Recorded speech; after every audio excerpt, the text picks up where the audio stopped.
What's going on, y'all? Welcome back to maybe the most legendary episode of the Alpha's Creed podcast. Hands down, I mean, just production studio alone, we normally do it in a pretty dope studio, okay? I mean, we put a lot of time and effort into our studio.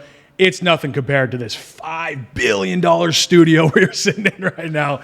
And I happen to be sitting with the man, the myth himself, the legend, David Meltzer. Thanks for coming on the podcast, brother. Oh, it's my pleasure. Yeah. No better place to do it than SoFi Stadium. This is sick. I mean, this is cool. It is. It's even better than I thought it would be when I moved in here, and I pinch myself, still get choked up every time I sit in here. I would. I mean, shit. I mean, I'm walking in this thinking like, wow, all my crushed dreams, and I still get, Right.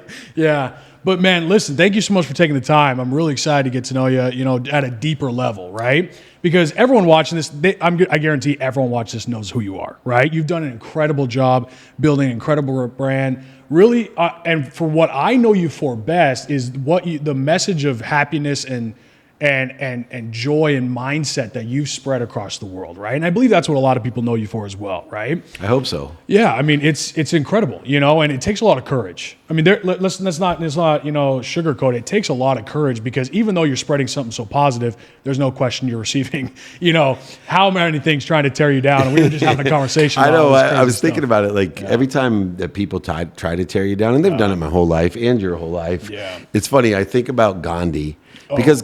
To me, Gandhi truly lived that same mission. He's a former lawyer as well. I didn't know that. Yeah, who literally tried to change the world, to empower people to be happy, to live at peace. And probably know Mother Teresa and Gandhi were two of the most peaceful human beings ever to walk the earth. Right. Somebody killed Gandhi. Right. They shot him. Yeah. And you're like, okay. Yeah. Just because someone doesn't resonate with what I'm saying or doesn't think that what I'm doing is just or right. Yeah. It's going to happen. But I think bigger is the idea of a collective consciousness that, one particle of light overcomes a million particles of darkness. Ooh, and I like that. You can, and it helps me because, look, I'm just doing what I do. And thanks to social media and thanks to media in general, in my previous traditional experience in media, I understand the size, scope, and scale of an audience. And never before could someone take their essence, whatever it may be. If you're Dr. Pimple Popper, there's an essence. Right. Well, 20 years ago, that doesn't work. Yeah. Right. If you're in Columbus, Ohio, and you're Dr. Pimple Popper, and you're like, hey, I'm going to create a brand. Right. Look, you're not going to get enough people to resonate with either loving watching pimples getting popped there's a lot or of pimples hating out there. So right. But when you have the whole world, all of a sudden you have a Bravo TV show, you have a podcast, you have a blog. Like you can build a brand off of anything as long as it's authentic, meaning the essence of it. And I think that's where my difference came in, is that people my age don't want to take the risk or the chance of building a brand of who they really are, telling how many mistakes they've made, being honest about what they do. It's really difficult, and it's, humbling to think like, hey, I'm bragging about the fact that I'm an idiot and I lost over $100 million. Like that's one of the things that resonates with people. Sure. Is how stupid I was. Yeah. Or am. Well, I think the word I keep saying is courage, right? Because really honestly, it's fascinating how people who want war or they're anti-peace for, in a way, really are the biggest cowards of them all, right? But someone who wants peace are usually the greatest warriors. I mean, you talk to someone like Jocko, or you're familiar with Jocko, right? Yeah. Or you have a conversation with anyone who's actually seen what it's like to fight for something. And I don't want to portray this as like war. War in any form, or fighting for what you believe in, is a war in of itself, right? And that is a warrior mentality, to be actually fighting for something, right? And if that fight, is something that you go through your entire life, when you talk about, like Mother Teresa or Gandhi, right? They fought for something, right? And that something they were fighting for is peace, joy, unity, love, right? And yet they're met with so much resistance and animosity. And you look at the scope of things, especially today. Yes, we have, the ability to get it out there more, right? With social media.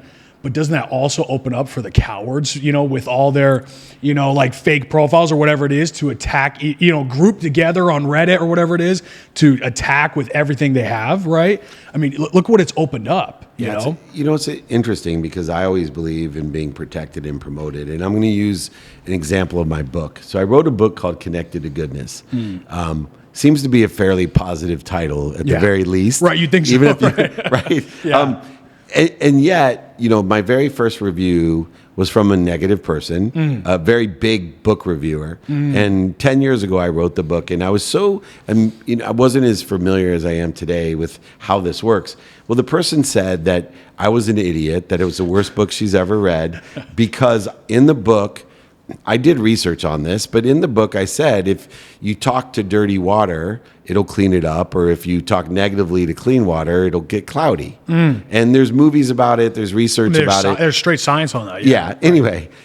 And this lady didn't believe it, so she said, this is the dumbest book. He believes you can change water by talking to it. Yeah. And I was crushed. I'm like, oh no, the biggest book reviewer for Goodreads just completely crapped on me, called me an idiot, and this book is never going to sell. But you know what happened?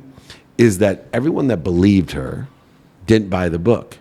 So people that didn't buy the book wouldn't believe what I talk about manifestation and energy and frequency, all the things I do believe in. Yeah. I don't expect you to believe them, but I believe in them. Yeah. So all those people that would have read it and continued telling people Dave Meltzer's an idiot, and giving me negative reviews, they didn't buy it because of the negative review. But what else happened? All the people that disagreed with her, that maybe wouldn't have bought the book, now got pissed off, defended me, and said, oh, I got to read this book. Yeah. This guy's talking my language. Yeah. And so it became, a great success, a bestseller, launching my speaking career, all because of a negative, attack that was unjustified, in my opinion, factually unjustified. Sure. But facts don't mean anything. So I want people to realize that I don't think it's courage. I think it's a shift in a paradigm of I am who I am. Like, this is what I believe. Yeah. I'm open-minded to change my mind. Trust me. Yeah. Like, I believe in what I believe today. Yeah. Open-minded to change my mind. I believe in hypocrites. Like, people that are hypocritical learn things, and I want to surround myself with open minds, open hearts, and open hands. But I want to encourage people, hey, state your opinion and learn from it, but don't be discouraged.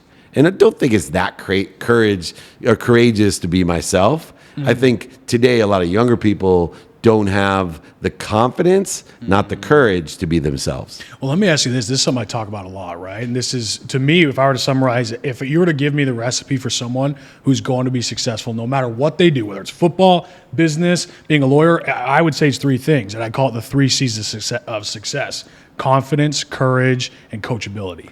Oh, nice. Right? But it's interesting. So talk to me about why you say it's not courage, it's confidence. Because when I pair those two, and because from my perspective, if you give me someone who has the courage to step through that fear, step through that barrier of what might happen and what might go wrong, and really, honestly, just to step through fear in general, any barriers, I can work with that, right? And if you give me someone who has enough self-belief that they can actually just bet on themselves and not have to rely on anybody else, I could work with that, right? You could show them marketing or sales or how to throw a football or whatever. The skills can come, right? But that mentality. So why are you leaning more towards the confidence as opposed to courage in this context here? Well, I think first of all is understanding fear, and so I do a lot to study fear, and I have categorized fear in 2 ways. There's only 2 fears in the world: fear of the past and fear of the future. Fear of the past usually manifests itself in regret and guilt. Fear of the future usually in anxiety. And so for me, I think fear is omnipresent, and that I utilize time to spend minutes and moments in fear.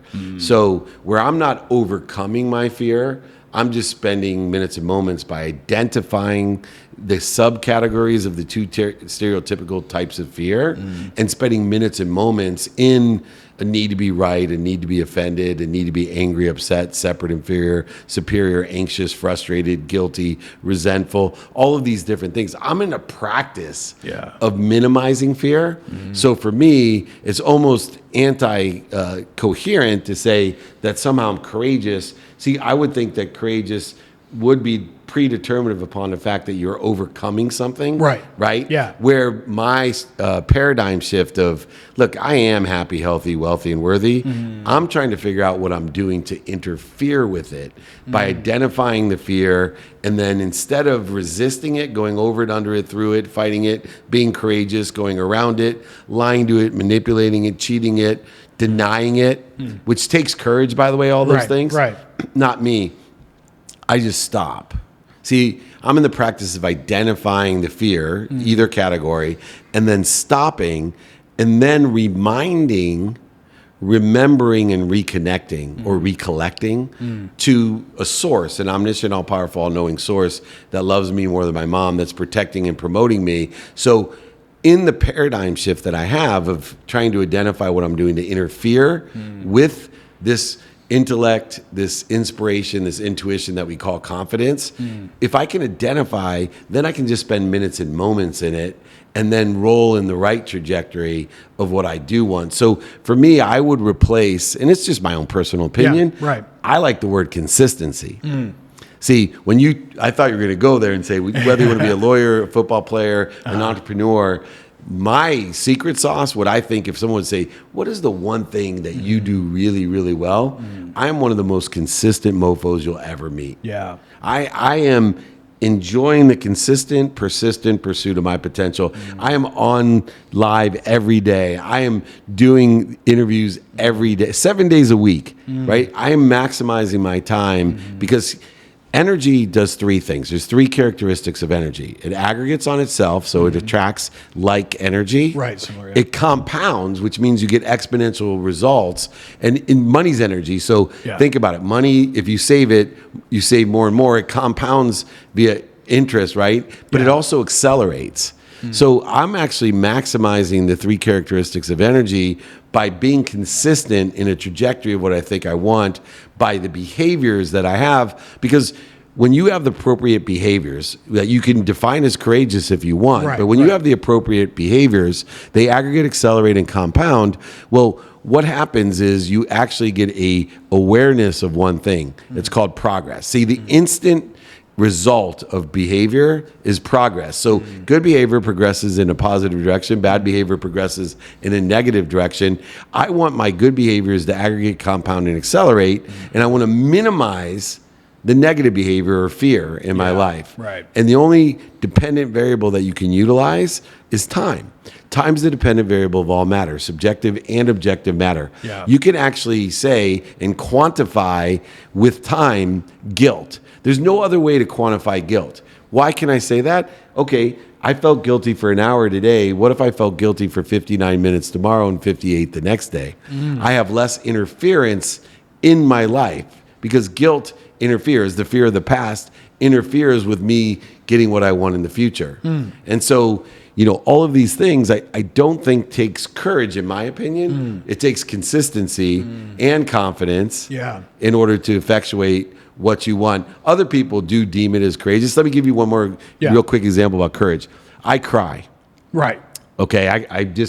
I feel that, for me, crying is like perspiration of emotion. When I get overwhelmed with being connected, I cry and I talk about my mom or my wife or whatever's important to me. I can't tell you how many times I walk off the stage and people are like, oh my God, man, you are so courageous. Right? I can't believe, you're so vulnerable and courageous. But it's interesting because if a woman cries on stage, they don't call her courageous. But for some reason, so this is a good example of courage is, a subjective matter of what other people are afraid of. And I prefer to shift the paradigm and say, look, we're all intellectually intuitive and inspiration in a unified system of thought, and that if we can identify what we're afraid of, we can appear to be courageous, but we're actually more confident and consistent in pursuing the potential that we have instead of interfering with it. Well, it seems like when you're talking about confidence, right, and consistency, you're almost talking about, almost this energy around you, as if because when you started talking about confidence, first thing you start saying is the all and this energy around you. Tell me about that, because I know there's a lot. I can hear it in the voice. There's a lot more to it with what you're describing as confidence, as in what's around you and the energy and when, you know, in what we are, right? And I want to hear you describe that. Yeah. It's an important lesson that took me years to learn and practice still today. So most people live life in a world of just enough, right? They're trying to get more of everything. Yeah. Everything's a trade negotiation, a transaction. And so I spent a lot of my life trying to get more happy, more healthy, more wealthy, and more worthy. And to me, that's a faithless existence of separation. And the reason I say that is if I am protected and promoted and part of an omniscient, all-powerful, all-knowing, abundant source, if I'm part of that, then instead of trying to get more of what I'm already a part of, shouldn't I be looking at it in a different way? So instead of getting more happy, more healthy, more wealthy, more worthy, why not try to figure out what I'm doing to interfere with it? See, for me, that's now an abundant, infinite way of living my life. Not as a zero-sum game where I'm trading, negotiating what there's winners and losers, but instead, I'm living in a value-add game where when I ask for help, I'm adding value to the person that asked for help because nothing makes someone feel better or gives more value to them when you ask them for help. And when I receive, I'm actually adding value as well to not only me, but the person who is giving and witnessing the gift. Yeah. So there's so many aspects of life, and that I believe that we're stuck in this zero-sum game instead of a value-add game of aggregation, acceleration, and compounding of energy. And at its core, I believe one simple foundational principle that isn't religious, isn't philosophical, isn't theoretical, and isn't spiritual. To me, it's a foundational principle of just math that in order to live your life to the fullest, you need to believe one thing. There's something bigger than you. Yeah. An omniscient, all-powerful, all-knowing source that loves you more than your mom. Therefore, let me give you my classic example. When I was little, like every other little boy, I went to put my hand on the stove, the hot stove. Right. And my mom, who never hit me, slapped the crap out of my hand and screamed at me, no. I, at that time, cried. I looked at, not the reason I cried today, but I cried out of, why are you punishing me? That's what I said. Mom, what did I do? Why are you punishing? And she immediately hugged me, said, I'm not punishing you. I'm protecting you. I'm promoting you. It's okay, baby. You didn't know, but that stove would hurt you really bad. And I know you don't know that. Well, think about this. When you don't get the job you want, when the deal that you wanted didn't come through, when somebody shits on your book with a bad review, or someone calls you a scammer, or whatever else they may do in your life, which they will, I promise you. No and the question. bigger you get, the more people don't like you and the more people that do like you. It's math. Right. But when they do, I'm telling you, when I went bankrupt, it didn't take me very much time until I realized, oh my gosh, I was reaching out to go touch a stove. But this time it wasn't just going to burn me. It probably was going to kill me because I was surrounding myself with the wrong people, the wrong ideas, right? I was doing the things, behaviors that were leading to negative aggregation, compounding, and acceleration. So when the universe said, here, give me your 100 million, I'm going to protect you. Because if I let you keep the 100 million, you're going to die. And at the very least, you're going to lose your wife, which may just be the equal in my world. Right. But more importantly, I'm being protected and promoted. And that snapped it in my mind. Wait a second. This is the foundational principle of abundance. Yeah. Something bigger than me that loves me more than my mom. Therefore, I don't understand why I didn't get the job. I don't understand why I lost all my money. I don't understand why, that relationship didn't work out. I don't understand why they're mean to me. But now I do understand why. You know why? Because I'm being protected and promoted. I'm ignorant and humble. I know I don't know why. I know I don't know what I don't know, but I know one thing, that there's an omniscient, all-powerful, all-knowing source that's protecting me, and sooner or later, I'll figure out why. Dude, that is so good. I mean, I'm just listening to you, and you guys are talking about that. Just for full context, I just had a business, was probably my biggest business, that just got completely destroyed. I lost millions and millions of dollars, and I've got people calling me scammer, this, and it's like, and I'm just, and we've, 2022 is probably one of the darkest times of me and my wife's, life, and I'm hearing you say that, and what we've noticed looking back is seeing all the people who we thought had our back, the people we thought cared about us, and how quickly they have turned, right? And how quickly they're out of our lives. And it's almost like sitting in this thing of like, I am so glad we did not continue with this. I'm so glad we did not continue on this path, that somehow this is now no longer in our lives, And so I'm listening to you say, I'm like, oh, dude, that's tugging on the heartstrings there a little bit, It is hard to understand at the time. And once again, remember I say time's the dependent variable of all matter. When it first happened, right, when you lost millions and I lost millions, for me, it was walking to my mom's house to tell her I was bankrupt, and also having to tell her that she had to move because I didn't take her house out of my name. And thinking, holy, I felt so punished. And then how much time did it take from when I sat in front of my mom to tell her that, and her looking at me and saying, are you okay? Do you need any money? And I literally had to say to her, Mom, I think you're in shock. She said, what do you mean? I said, I don't think you heard me. You need to move. I lost your house. No, I heard you. Are you okay? Do you need any money? How much time did it take me from that walk where I felt so punished, living in blame, shame, and justification, to experience unconditional love and truth and feeling really blessed? That why or how could I be this lucky to have the mom that I have, and the wife that I have, and the children that I have, and the life that I had? And I had to forgive myself and be accountable. And instead of going and accelerating in the wrong trajectory, I took stock in who I was and what I wanted to become. And here I am 17 years later with the nicest office in the world. $5 billion office. Making more money than I've ever made, helping more people. But most importantly, my mission is to empower over 1 billion people to be happy. I've never been happier. I can't tell you how many times a day I'm literally pinching myself saying, I'm so grateful to have friends like our friends that are here. And to have people like you wanting to come in to talk to me, to share to your community the opportunity of being happy. And I talk to people all the time. If you want to do one thing right now in your life to have the most impact, build a community of like-minded, open-minded, open-hearted, and open-handed people. Because the bigger your community of those type of people, the more the opportunity will be for your lifetime and probably your legacy's lifetime. That's amazing. Oh my gosh, dude. Just listen to this, for my audience, but for me personally, I'm selfish on these podcasts, man. Me too. I'm just, I don't ask questions that, that my audience wants. I want to ask you the questions that I want. And this is just amazing with the feedback. And I know people listening to this are going to get something from it because that's how it works, right? But God, you're just tugging on my heartstrings right now, just talking about this stuff. You know what's important, because you're building quite a big brand yourself and you're going to have a great impact, is one of the simplest lessons. And I learned this from speaking.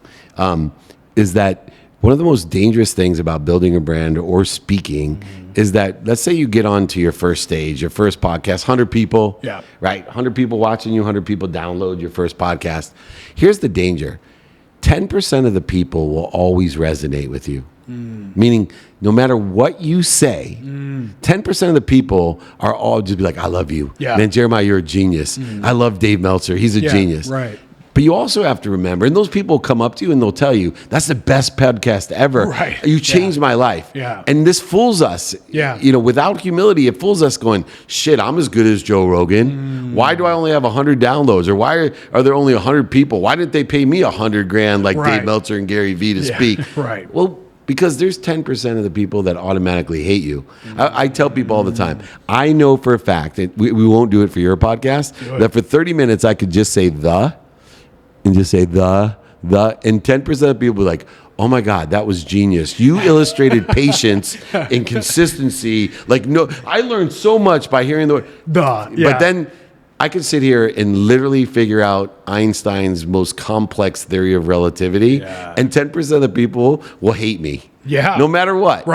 But it's through this consistent, persistent pursuit and enjoyment of that we start resonating a bigger community of the 80%. We'll always get the 10%, so consistency helps there. You'll always get the 10% that hate you, so you just have to learn forgiveness. But it's the 80% that I'm really after, is can I have clarity, balance, and focus? Can I resonate and teach people, the 80% that are open-minded, that can aggregate into my community, that can create more opportunity, not just for me, but for others. And, for you building this podcast, building your brand, all the things you're doing, I want you always to remember, discount the 10% that say, I love you and you changed my life. definitely discount and forgive the ones that hate you, Yeah. and they'll be there, Yeah. and they'll grow on both sides. Good for you. That spectrum in between. Focus in on the 80%. Really learn what people are listening for. And remember, when you learn to love what you do, this is one of the most powerful lessons that I teach. When you're consistent and persistent in the pursuit of your potential and you learn to love what you do, it will tell you all its secrets. And those secrets are the difference in life. Those are the ones, the subtleties of success, the subtleties of happiness that like, why is it they're doing the same thing, but he gets such an exponential result? She gets such an exponential result. Because by learning to find the light, the love, and the lessons in this podcast, it's going to tell you all its secrets. And it's those secrets that are going to make a big difference in your life, Jeremiah. Oh, dude. Oh, my gosh. I need a notepad. Someone bring me. I need to write these down. Luckily, it's recorded. We got it. Luckily, it's recorded. I was about to say, I might have to listen to this one, too. Dude, this is shit's coming through me today. Oh, this is amazing. I mean, this is just, and the thing is, when you speak truth, and when anyone speaks truth, it's going to resonate, right? Truth is truth, right? There's nothing about truth that can resonate so much more. All right, there 20 more minutes. No, You're right. I don't want this to end. But there's nothing that We'll do it resonates again. more. Yeah, well, hopefully, more with anyone is when you speak truth. Your truth. Yeah. Okay. Right? My truth's not everybody else's truth. Why is that? Because is there a difference Frequency. between your truth and the truth? Right. Yeah, there is, Okay. because I'm human. Okay. And so, and I think it's frequency based, vibration based. And I tell people all the time, it's important to know your frequencies, your neighborhood. And so we can only be aware of that which vibrates equal to or less than Meaning us. you can't pick up any frequencies higher than Truth that. vibrates the fastest. And the truth comes from source, right? So everyone vibrates at a different frequency. If you're vibrating at my frequency, which you are, by the way, everything I say is going to resonate. No, you're with raising my frequency right now. I'm trying to get up to But this point. it's resonating with you. And I tell people all the time, don't write down Yeah. everything someone says, even Right. if it seems to be truthful. Write down what really resonates with you. Yes. Create a system to access what resonates with you. And so, look, my truth is my truth. Your truth is your truth. This is where accountability comes in, is that, remember, you're participating in a perception. Right? My life is a participating in a perception, and I just try to elevate others' vibrations or frequencies so they're more aware of their truth. And if your truth and my truth are aligned, it's going to aggregate together, it's going to compound, and it's going to accelerate, and we're going to develop a community that has more opportunities. See, my whole mission in life is to surround myself with two types of people. People that we can help each other and people that we know that can help each other. And if we build a community of people that are willing to help each other and know people that are willing to help each other, I promise you we will maximize all the opportunity that exists, productivity, accessibility, gratitude, efficiently, effectively, with statistical success to one goal. Just being happy, waking up every day in gratitude, forgiveness, accountability, and inspired by effectively communicating. And I love this because when you're talking about this different frequency, this is opening my mind to see, like, when you say your truth, normally when I say, oh, your truth, no, there's the truth, right? But actually, as I'm listening to your exact, because based on the perception of one person and his experience through life, this is truth for him, right? Yeah. And he may just need to elevate his level of thinking, elevate his level. And so say someone who goes their first, event, right? They're going to learn something, but then they sit down in a podcast and listen to David Meltzer, and you've elevated their way of thinking. Now they see a whole new perspective on everything, and truth has now expanded almost for them, right? Yeah. That is fascinating. Dude, there's just gold on this thing, man. And look, I'm still learning myself. In fact, the other day, one of the biggest takeaways I had was still today, sometimes the way I feel about my family situation or a personal situation or the way I feel about my business, I automatically think everybody else feels that way. So like, I feel like, oh no, I feel this way, so my wife feels this way. Right. Or I feel this way, my team feels this way. Right. Right? They don't. Yeah, right. That's their truth. Yeah. Right? Sometimes we screw up. So I almost said the F word. We screw up. Say it, man. When I say the F word all the time. Good. Yeah. So we fuck up. We fuck up because we're like literally wasting energy because we think other people are feeling like we feel, or we can determine what other people's perception is. We have no idea. And so when we look at our own essence, and I look at three things in my essence: what are my skills? What are my knowledge of who and what is my desire? And if I stick to my skills, my knowledge, and my desire, then that's my essence, and it's going to resonate with people that are at that same frequency. And then we're going to aggregate, accelerate, and compound that essence, hopefully for positive progress. I mean, when you just said that, you're just talking about who you are, and all I can hear is you live in like who you are. And the greatest, what has really been shown to me is the greatest pursuit of this life is to discover who you are and your potential. That's right. And once you've discovered that, you live in that. To me, that's what you're saying that is consistency. That is being unshakable in all this chaos around us. That is what being light and truth is. That is what is being knowing who you are and acting accordingly. Right. And understanding that this is who I am and that is who you are. And you don't have to be me and I don't have to be you, but understanding and me knowing who I am is the greatest truth and consistent. And that is what we would say confidence. Yeah. Right. That is confidence. That is the confidence. Understanding of who I am and living in that power. Right. Yeah. And being able to identify fear, and utilize fear. See, fear has two utilizations. One is it does get us up and get us started, get us back up and get us back started. It can be a tool. Yeah. It can absolutely. In the short term, it's like a rocket ship. All that fuel, man, it gets you off the ground. It'll get you going. But it's not going to get you there. And when we can clear the interference, once gravity takes over out into outer space, right? When the gravitational pull, the attraction, all the different spiritual or, for me, quantum types of philosophies exist.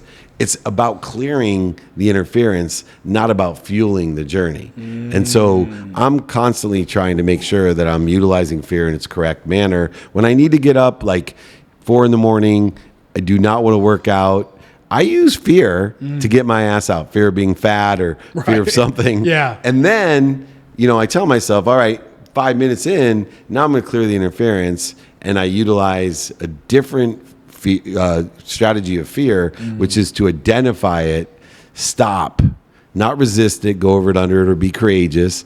Don't deny it, lie to it, cheat it, manipulate it. I simply stop when I identify fear, breathe through my nose, out through my mouth, and now I roll in the trajectory. The analogy I use, when you are in fear, your mind, your body, and soul are on fire.